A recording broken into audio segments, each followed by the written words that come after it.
let's take a step back and just start, where I typically start with with the word authenticity. When you hear that word, what comes to mind for you? What does it mean to you? Man, it's a word that's been thrown around a lot recently.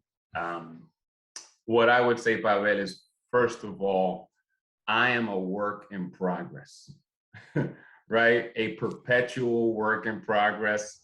The fact that we're having this conversation right now where I'm speaking openly about my journey, I would say really uplifts my confidence that perhaps I'm doing something right. Because you reached out to want to connect with me, which I'm grateful for. And that hopefully is helpful for others to know that they're not alone and can learn something from this. But to me, I would say it's a liberating realization, right? It's when I don't need to overanalyze how I show up. Now don't get me wrong. I'm from Brooklyn, 80s, 90s, Brooklyn, New York. Grew up in the hood. So there's always that filter, the neighborhood filter, the hood filter of it. And that's like, don't be defensive. Don't sound ignorant. Don't jump to conclusions. Don't be impulsive. Where I come from doesn't and shouldn't give me a reason or excuse to not be thoughtful. And maybe there's moments of brilliance in there too, right? But when I can bring all of those experiences, all of me, and be present in the moment, in the conversation, that's being authentic. And I agree. It's such a buzzword these days, and that's why I start with it, because everyone, interestingly enough, it's such a buzzword as used so often, yet everyone literally has a different definition. Not one person has said the same exact thing. But you said you said some interesting things, like one, where you grew up, right? I'm sure that had a really huge impact on who you are these days. But also you said, I believe the word was filtering, right? Like, when do you think you started to filter yourself? Like, do you have that an initial memory of that? Sure, very early in my career, right? You don't have any real corporate experience right out of college. And so all you have is your friends from high school, your friends from college, and your friends in the neighborhood, right? And so you enter the workforce, and like many others, I'm sure that you've had on this podcast, in my career, I was one of very, very few, and oftentimes the only person of color in the room or on the video conference. And so, talking about my background and the things that I'm interested in, my passion points, always gave me pause. Just speaking in general gave me pause. So I've always been quite the observer and really sort of analyzing, the room, read the room. And it's like, is this a safe room? Is this a safe space for me to bring, elements of my background where it could be additive, where I'm not going to be judged, right? And so that was a constant of it. That was a constant early on in my career. It's fascinating, man, because if I was you, in the conversations that we had previously, and I had a little bit of your background as far as the potential music career that you were having. I'm sorry, well, you kind of had you had a music career, but the way that it was going, I was like, I would be telling everybody about that. Like, I would be so proud of the work that I have done. It's kind of like, for me, like, I dabble in art, I enjoy it, but I can't draw a smiley face to save my life. You know what I mean? But for you, like, you were actually good. Like, tell me a little bit about some of those passions that you had outside of work, where you were flourishing in many ways, but at the same time you were potentially shy or maybe even insecure in sharing some of those things in professional settings. Yeah, definitely insecure is a great way to describe it. It's really ironic, right? You're really proficient at something. So it felt like there's this duality, and I was living two worlds. And ironically, I'm in the music business from a professional perspective. And then I go and fly down to South America for a short tour for an extended weekend and perform in front of 100,000 people at a festival in Cali, Colombia, and then fly back, and then I'm back to my repressive self, if you will. I don't know. I don't know what was holding me back, and I think it's because in thinking through it now, Pavel, there was no one to relate with my background that was around me from a professional perspective, right? And I was constantly thinking, how can I translate this into, the boardroom? How can I translate these experiences into something that brings value to my day job? And it wasn't really until I had a mentor whom I still have, and I'm grateful. Shout out to Neil Levine, wherever you are. I love you, man. Who was like, he saw the spark in me. He's like, man, this kid is hot, as he would say. This kid is hot. He's creative, and he knows the numbers, and like he's got vision, and he can do so much more. And he really encouraged me to come out of my shell, and still a work in progress. This is my first podcast, by the way, my very first podcast. But yeah, so I'm very grateful to him who encouraged me to, share some of those talents and bring that perspective to the day job, which was essentially connecting with artists and translating their vision and bringing communities together to celebrate their artistic expression and obviously commoditize that, right? For the betterment of the artist, and obviously we're running a business as well, and to engage with fans authentically, right? Was that the same person that, I think you told me the story that you were actually performing at a concert really late, or it was some story where you came into work, you looked really tired. And was that the same person? I was like, what have you been doing? Why do you look like you just woke up? Is that the same person? That's right. But of course, Pavel, remember, I'm like 22 at that time, 22 years old. I feel like I can do this forever. Eventually, the fork in the road was, became very apparent that I could not live this dual life. And I had to make a choice. And that really was, came to head when I was offered the opportunity to move from New York to LA to kind of take on an expanded role when I was working at Nickelodeon. I would love to get into that conversation, that experience when in many ways somebody like maybe caught you in a lie, right? When he was like, wait, what were you doing last night? And you potentially were in your brain thinking, oh my God, what do I say? Do I say something else besides like what I was actually doing? And then you said you actually told him what you were doing, being a musician, and that was sort of like that fork in the road, right? Like, tell me a little bit about that experience. Well, so it was a moment that I feared for my life, and like you said, got caught. And I didn't know what to expect, and I was pleasantly surprised by the reaction. It was an immediate validation. Oh my gosh, that is so cool. Why didn't you tell me? Why have you been keeping this to yourself? That's amazing. Look how that relates to your job. So I began getting invited to recording sessions. And so, again, developing those relationships with the artists, I came with more credibility because I could speak their language. Literally, they have their own language, right?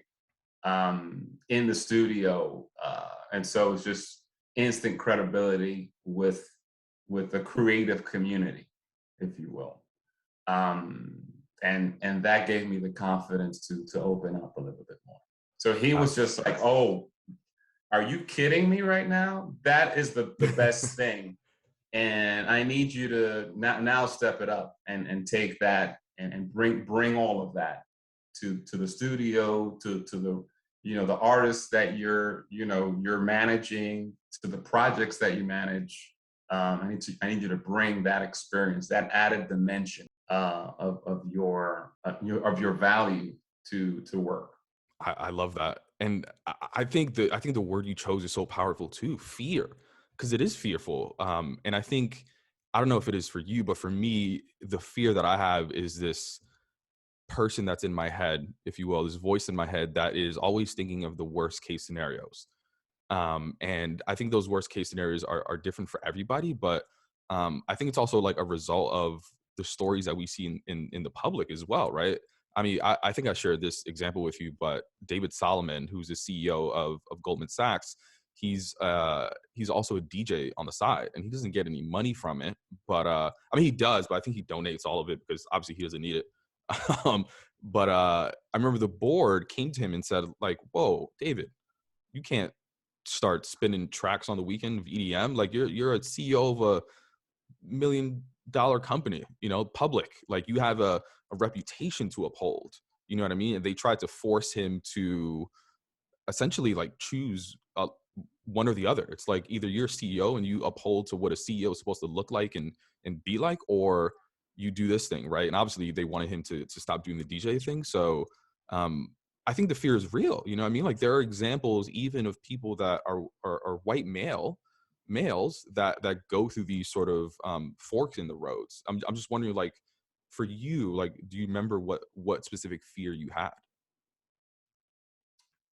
Specific fear, no. But it progressively has diminished over time because of, specific moments where the environment is encouraging.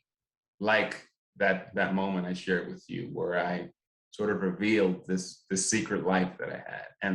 And the reaction was, "Are you kidding me? That's amazing."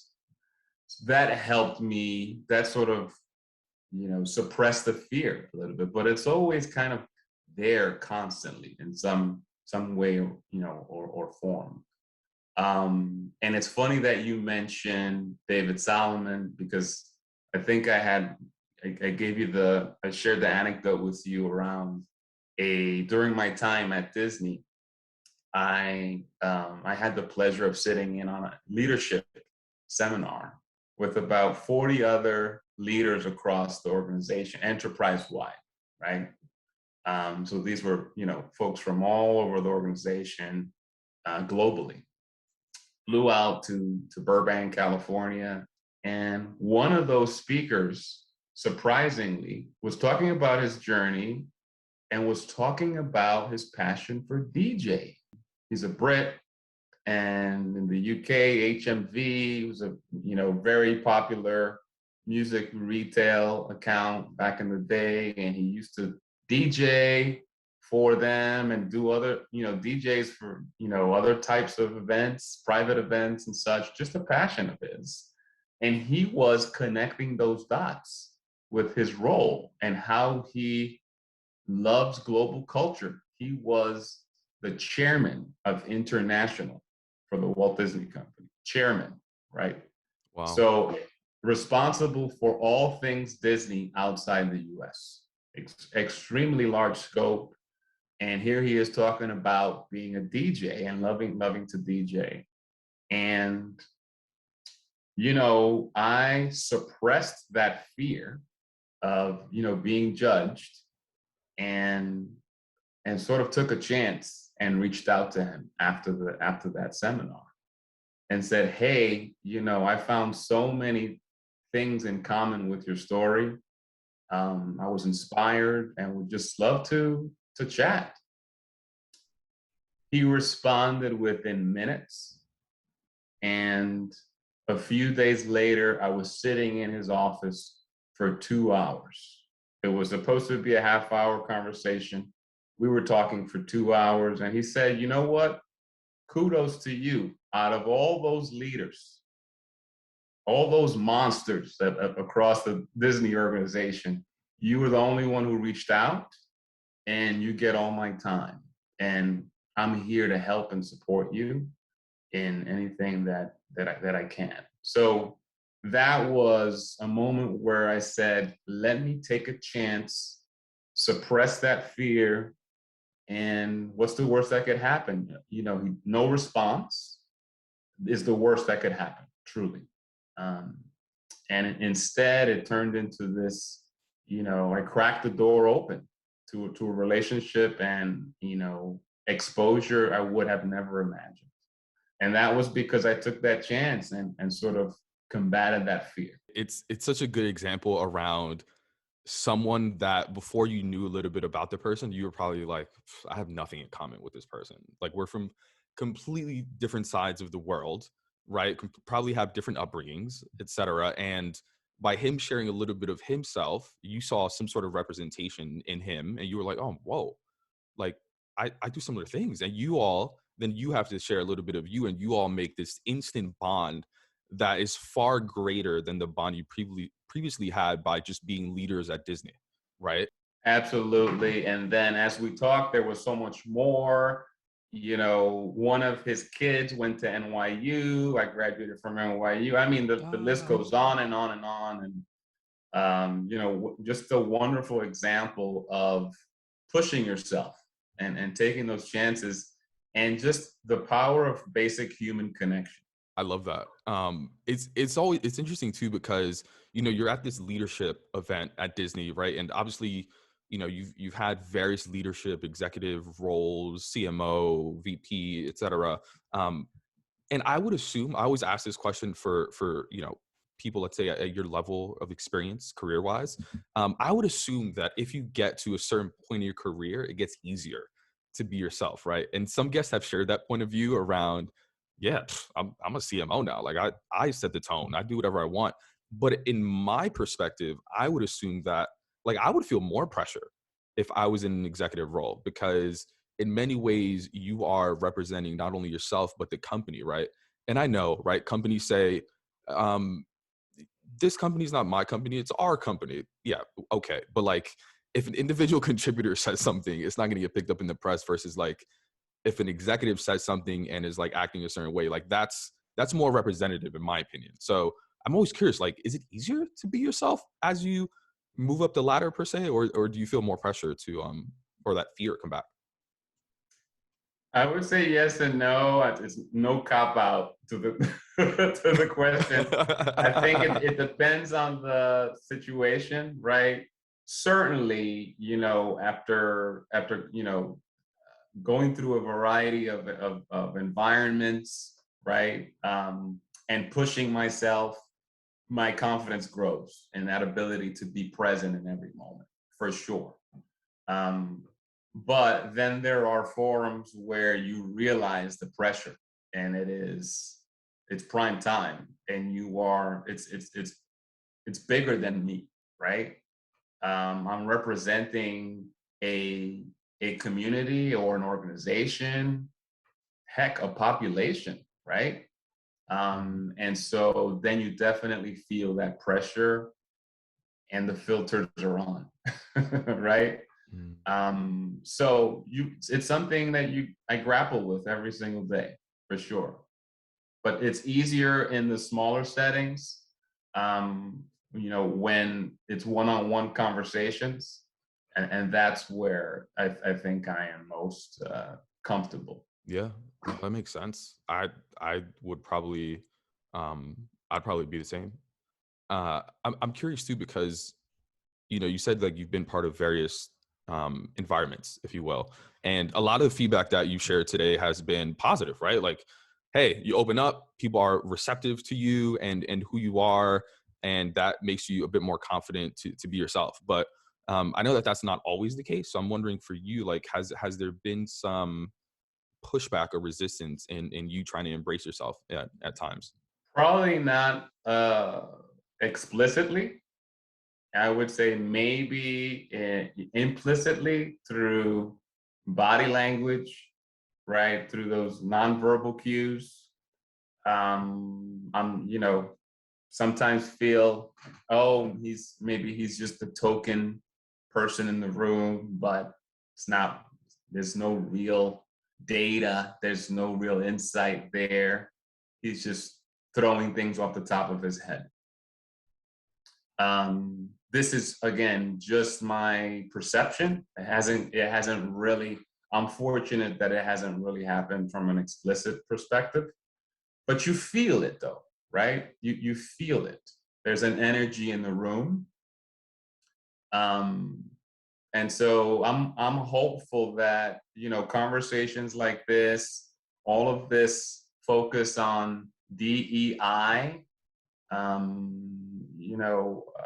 help, recalibrate the workforce, so that it reflects the world that we live in today, right? And hopefully the energy is different and it's diverse in the room, right?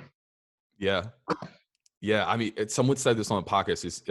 I think they said the looks they give you could be worse than the words they say to you sometimes. And I felt that too, because it's something that isn't even as tangible, although you can't necessarily hold words, but you can point to words as, look what they said, right?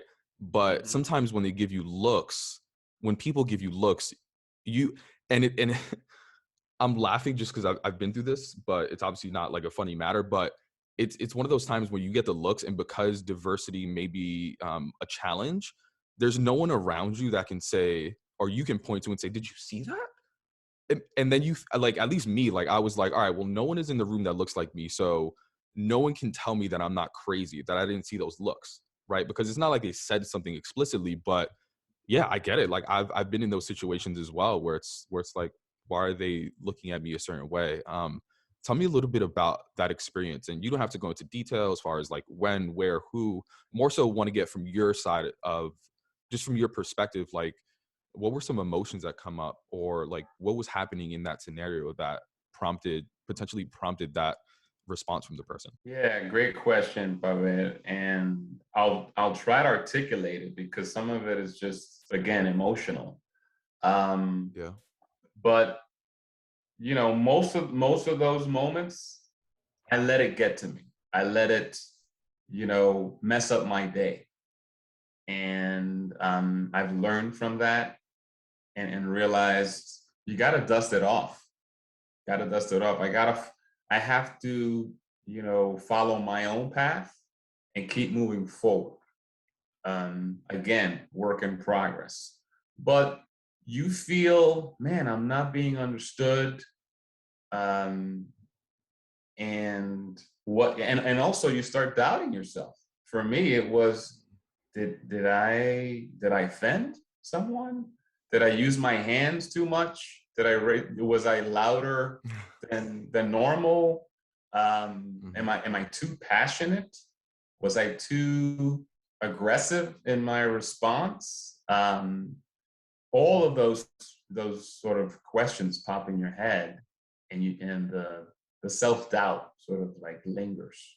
It lingers throughout the day, and you're just kind of like I'm trying to hit the reset button. And I'm better at it today, but that in those moments, that's how it affected me. Yeah. Is that feedback that you've received previously? Some of those adjectives that you mentioned? No. Oh. Ironically, and the feedback has always been, oh, you're so well liked. People like you. And I don't know where this is coming from, Pavel. I have no idea where this is coming from.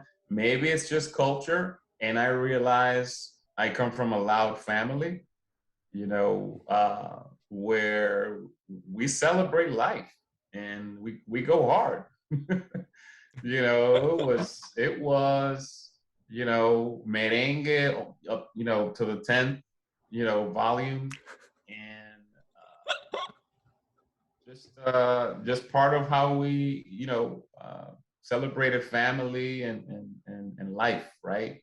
And that would come out every now and then, and I would always be self-conscious because the passion sort of exceeds that of the room. So it's sort of an internal defense mechanism. And I'm constantly evaluating. Did I say too much? Was I too loud? And I never got that feedback directly, but it was always something that, so you try and assimilate at the same time, because you're building credibility, you're building legitimacy for whatever it is that you're sharing, right? Whatever case it is that you're building. And so along the way, there has to be some type of assimilation and understanding that you're coming with credibility. And so that's blended with passion and all those other things that come from, a Dominican family in Brooklyn. And so when you get all those implicit signs, you start to think, well, it couldn't have been the data that I shared because I was very strategic and thoughtful. Maybe it was the passion, the ambition, that hustle mentality that I brought to the conversation that turned them off. Maybe. Mm-hmm. I've learned to dial that up and down in the moment. Yeah, no, it's interesting that you've never received that feedback, yet you're so conscious and observant of your own behaviors and those around you, around those specific words. But yeah, I mean, it's something that I am very conscious of as well. I mean, similar background, similar story, but on my side, like I have received some of that feedback. So I think that's why I've been conscious of it. But as something else you said during the conversation was, obviously you continue to say you're a work in progress, as we all are, right? But I think you said that some of those looks still get to you. Do you still get those looks, or was that something that you just mostly experienced earlier in your career? Mostly early in my career. I think they might still be there. I hope I'm wrong.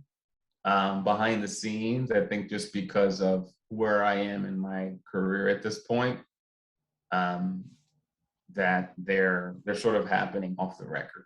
I hope I'm wrong. I have no data to back that up, but yeah. And I do want to say I did get one piece of feedback now that we're talking about it, and that feedback was, you got to work on your poker face, Simon. Need you to work on your poker face. You're just taking names, kicking butt in every other category. This is the one area of improvement that you need to develop. You got to work on your poker face. And I'm very grateful for that feedback. By the way, Pavel, feedback is a blessing, whatever it is, right? So to all your listeners, embrace feedback, run to it. Don't run away from it, right? Because when you're self-realized and aware of the good, bad, and ugly, it's, again, we talked about it, data, right? It's data on you that you can use to be more strategic and be more holistic in how you show up. I interpreted that as, oh, maybe I'm reactive in a nonverbal way as well. And so that's something that I was not really aware of. And then I became more mindful of, my facial expressions, my body language in meetings.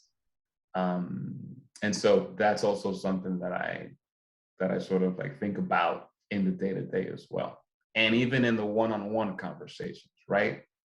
Because I'm trying to inspire and motivate my team, and how you react to things is just as important as how you guide and lead, work and develop people. I agree.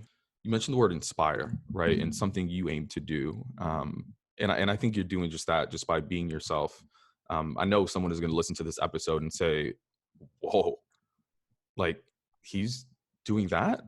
that means I can do that. I can embrace more of myself. I can share my story, and maybe it will be received positively instead of negatively. But as you look forward, what's one thing that inspires you to continue embracing who you are and continue going through this journey of authenticity? Yeah, I think it is the younger people coming up continue to inspire me. Gosh, you guys are fearless.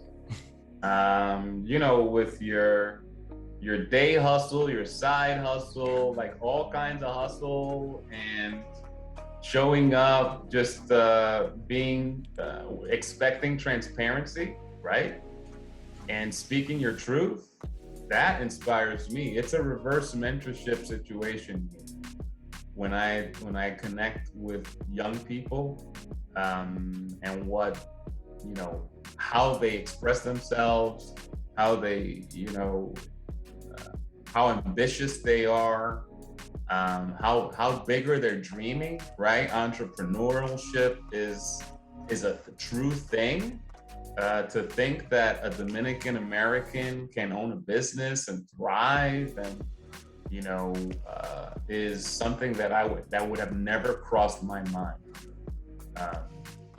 As a younger sort of professional coming up in this industry. So that's what inspires me. That's really what motivates me, is like, okay, how can I,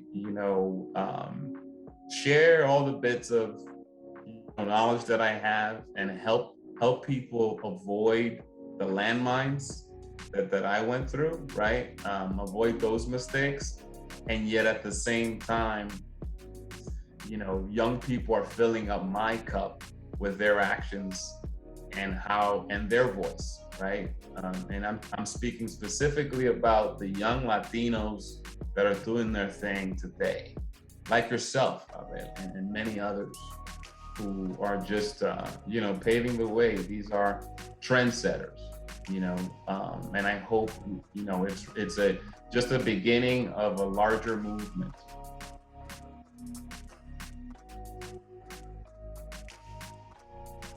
That wraps up this week's episode of the Quién, Eres podcast. Thank you for listening. If you enjoyed what you heard, please do us a favor, leave us a rating, write us a review. It'll only help ensure that more of our community hears these stories and experiences so that they feel more empowered to be their most authentic self. Thank you.